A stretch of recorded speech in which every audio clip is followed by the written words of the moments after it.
할렐루야. 다 함께 성경 암송하도록 하겠습니다. 예수께서 나와 말씀하여 이르시되 하늘과 땅의 모든 권세를 내게 주셨으니 그러므로 너희는 가서 모든 민족을 제자로 삼아 아버지와 아들과 성령의 이름으로 세례를 베풀고 내가 너에게 부모한 모든 것을 가르쳐 지키게 하라. 볼지어다 내가 세상 끝날까지 너희와 항상 함께 있으리라 하시니라. 아멘. 오늘 하나님의 말씀은 열왕기상 7장 27절에서 39절까지의 말씀입니다. 이 시간에는 27절과 38절의 말씀 두 구절만 제가 봉독해 드리겠습니다. 또 노스로 받침 수레 열을 만들었으니 매 받침 수레의 길이가 4규빗이요 너비가 4규빗이요 높이가 3규빗이라. 38절의 말씀입니다. 또 물두멍 10개를 노스로 만들었는데 물두멍마다 각각 40밭을 담게 하였으니 매 물두멍의 직경은 4규빗이라. 열받침 수레 위에 각각 물두멍이 하나씩이더라. 아멘. 성전의 기구들 가운데 오늘 본문은 10개의 놋받침 수레와 10개의 놋 물두멍에 관한 내용입니다. 놋받침 수레는 대야 물두멍을 받쳐주는 이런 기구로 바퀴가 달려 있어서 물을 담아 쉽게 이동할 수 있게 되어 있습니다. 두로에서 온 놋 세공업자 히람은 놋으로 이것을 10개 만드는데 길이가 4규빗, 너비가 4규빗, 높이가 3규빗이었습니다. 받침대 수레의 구조는 다음과 같습니다. 틀 사이에 끼어 있는 받침대 옆판에는 사자와 황소와 구름 모양이 새겨져 있습니다. 사자의 소의 위아래로는 화한 무늬를 새겼습니다. 그리고 받침대 하나에 4개의 놋새 바퀴, 놋새 축, 4개의 다리를 달았습니다. 물두멍, 곧 놋새 대야 아래에는 어깨 모양으로 받치는 지지대가 달려 있었고 그 지지대는 물두멍 아래쪽에 부어 만들어졌습니다.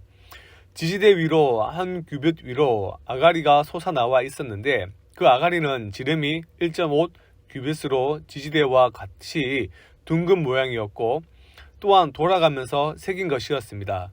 그러나 테두리의 판자들은 네모지고 둥글지는 않았습니다.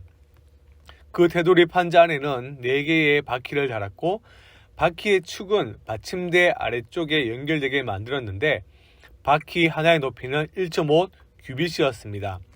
바퀴의 구조는 말이 끄는 전차 바퀴의 구조와 같았습니다. 바퀴의 축과 테두리와 바퀴살과 그 축의 통은 모두 노셋으로 부어 만든 것이었습니다. 그리고 받침대의 4기퉁이에는 어깨 모양의 지지대 4개 붙어 있었는데 받침대 아래 부분과 연결되어 있었습니다.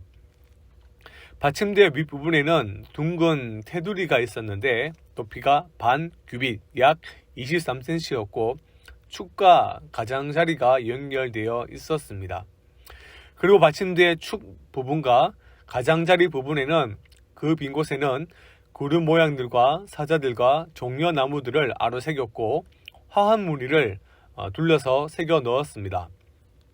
히람은 이러한 방식으로 받침 수레 10개를 만들었는데 모두 같은 치수와 같은 양식으로 일일이 부어서 만들었습니다. 성경 주석가들은 이동식 받침대가 완전히 기능적이면서도 또한 실용적이면서도 그 동시에 우아함을 갖추었고 아름다움을 갖춘 것이라 굉장히 매력적인 것이라 평가하였습니다. 이는 고대 근동 지방에서 의식과 예배의 역사에 보기 드문 조합입니다. 또 그 모양과 장식에 담긴 영적인 의미가 사실은 우리가 무엇인지는 알기는 어렵습니다. 이어 히람은 놋새로 대야 10개를 만들었습니다. 대야마다 물을 40바 약 870리터씩 담을 수가 있었습니다. 대야의 지름은 4규빗이었고요. 받침대 10개는 모두 대야 하나씩을 달았습니다. 받침대 5개는 성전의 오른쪽에 또 나머지 5개는 성전 왼쪽에 놓았고 바다 모양의 물통은 성전 오른쪽 동남쪽 물통 위에 놓았습니다. 노바다 물통이 제사장들이 씻는 곳이 있었다면 성전에 있던 10개의 노대야 곧 물 두멍은 제사 드리는 사람들을 정결하게 하고 번제물을 싣고 성전 뜰과 제단의 피와 폐기물을 제거하기 위해 쓸물을 담았습니다. 예루살렘 성전의 규모는 성막보다 2배나 컸고 더 많은 번제물을 드리기 위해 더 많은 물두멍이 필요로 하였습니다. 하나님의 백성은 하나님이 정하신 곳에서 정하신 규례를 따라 정결하게 하나님께 제사해야 했습니다. 그리고 하나님께서는 모든 제사 규례를 위한 기물 하나하나를 의미를 담아 정교하게 기능하도록 만들게 하셨습니다. 이 성전 기구들을 통해서 우리는 예배에 대해서 생각해 보게 됩니다. 오늘날 우리도 예배할 때 하나님의 영광에 합당한 예배를 드리기 위해 모든 예배 순서를 마음을 담아 준비해야 합니다.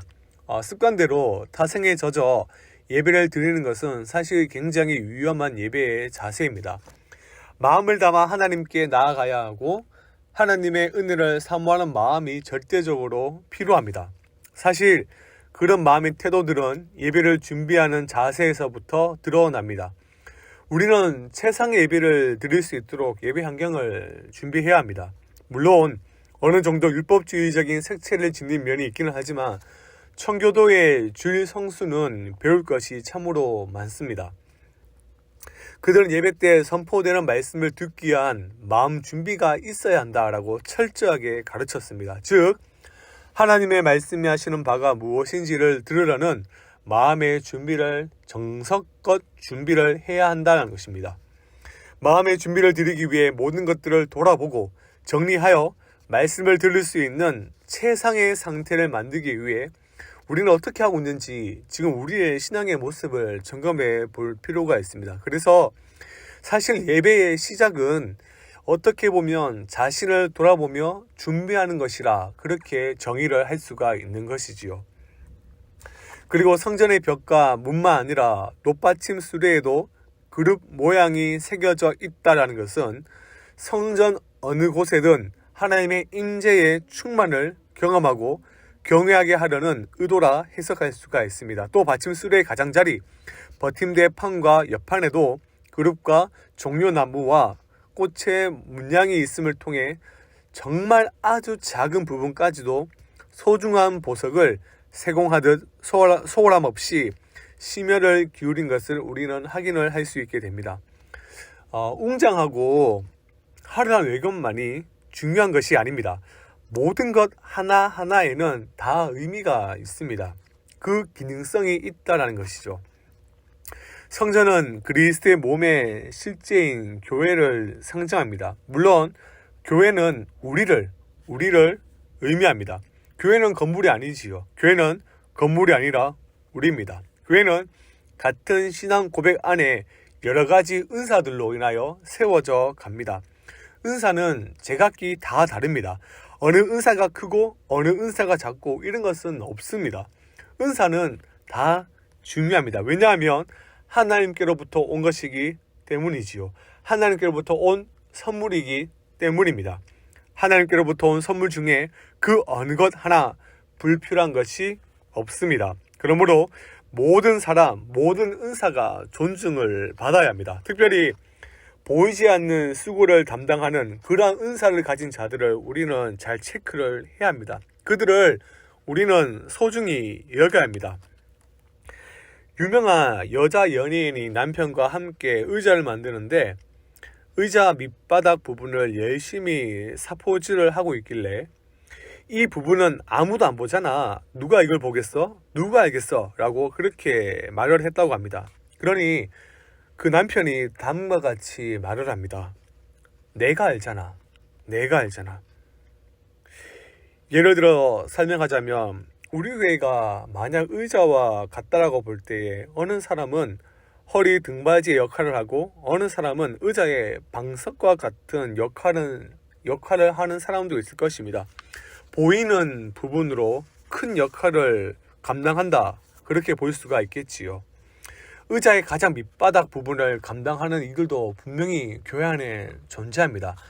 아무도 보지 않지만 너무나 중요한 역할이고 너무나 중요한 기능입니다. 다른 사람들은 몰라도 하나님은 아십니다.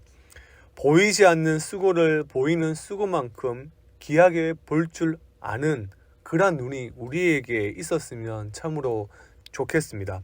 그 시선이 공동체를 영광스럽게 만들어 갑니다. 각자의 자리에서 하나님께로부터 받은 달란트, 은사에 따라 귀하게 일하는 이들의 수고에 우리는 오늘 이 아침에 감사하고 그들을 또한 주일마다 또 매 모임마다 격려하고 또한 나에게 주어진 달란트와 은사를 땅에 묻지 말고 충성스럽게 모든 일들을 감당하여 그리스도의 몸, 우리 성강교회를 든든하게 세워가기를 주님의 이름으로 축원합니다. 이 시간 들은 말씀을 기억하며 합심해서 기도하도록 하겠습니다.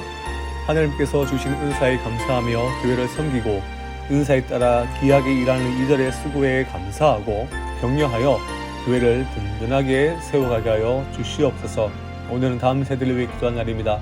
교회의 미래를 책임질 다음 세대에게 특별한 은혜를 부으시고 믿음의 눈으로 세상을 바라보게 하시며 하나님의 나라와 의를 가장 먼저 구하는 참 신앙인들로 세워지게 하여 주시옵소서.